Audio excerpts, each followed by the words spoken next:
Hello friends, আসসালামু আলাইকুম। আজকে রেসিপিতে স্বাগতম জানাচ্ছি।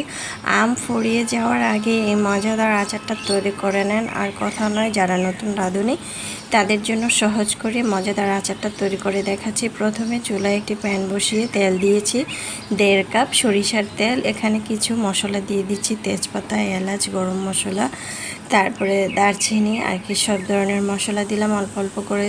3টি শুকনো মরিচ দিলাম। একটু ভাজার পরে এখানে দিয়ে দিচ্ছি সরিষা বাটা। এখানে রসুন আর কাঁচামরিচ একসাথে করে সরিষাটাকে ভালোভাবে ধুয়ে পরিষ্কার করে আধা ভাঙা করে বাটা হয়েছে, দেখতে পাচ্ছেন। তারপরে এটা যখন একটু ভাজা ভাজা হবে, খুব সুন্দর ফ্লেভার আসবে, তখন দিয়ে দিচ্ছি লাল মরিচের গুঁড়াটা। লাল মরিচের গুঁড়াটা একটু দিচ্ছি একটু কালারের জন্য, দিলেও ভালো হবে, ঝালের পরিমাণটাও ভালো হবে।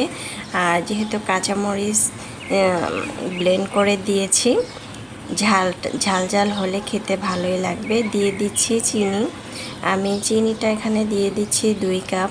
যেহেতু মিষ্টি আচার, টক বেশি টকও হবে না, আবার বেশি মিষ্টিও হবে না, খুব মজাদার। এখন চিনিটা গলে গেল। গলে যাওয়ার পরে দিয়ে দিচ্ছি সিরকা। আমি 1 টেবিল চামচ দিয়েছি।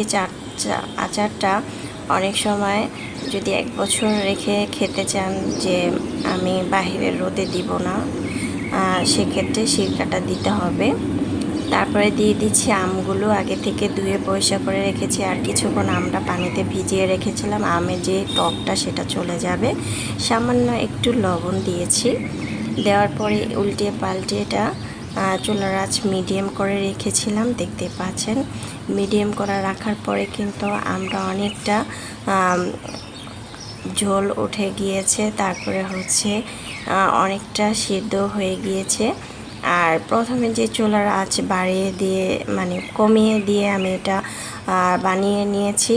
তারপরে কিন্তু চুলার আঁচ কমিয়ে দিতে হবে। এখানে কোনো পরিমাণ পানি দেওয়া যাবে না, শুধু তেল আর চিনি শিরাতে এটাকে ভাজা ভাজা করতে হবে।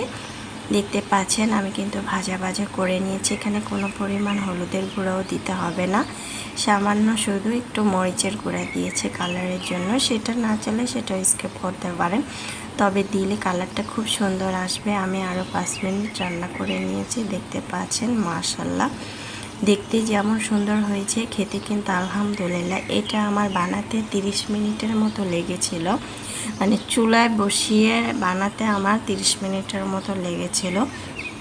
এখন দিয়ে দিচ্ছি 5 ফোড়ন।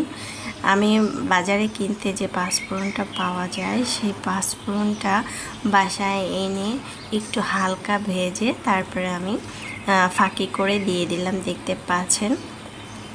দিয়ে এখন উল্টিয়ে পাল্টিয়ে নেড়ে চেড়ে আর 1 মিনিটের মতো রাখবো। 5 ফোড়ন দেওয়ার পরে বেশিক্ষণ চুলার মধ্যে রাখা যাবে না। এই আচারটা যখন তৈরি করেছি তখনই কিন্তু ফিনিশ হয়ে গিয়েছে, এতটাই ইয়ামি লেগেছে।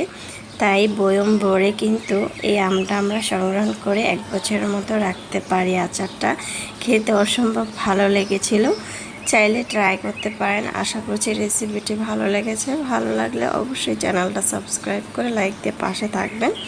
এতক্ষণ আমার সাথে যারা ছিলেন অসংখ্য ধন্যবাদ সবাইকে জানাচ্ছি। আল্লাহ হাফেজ। এনজয়।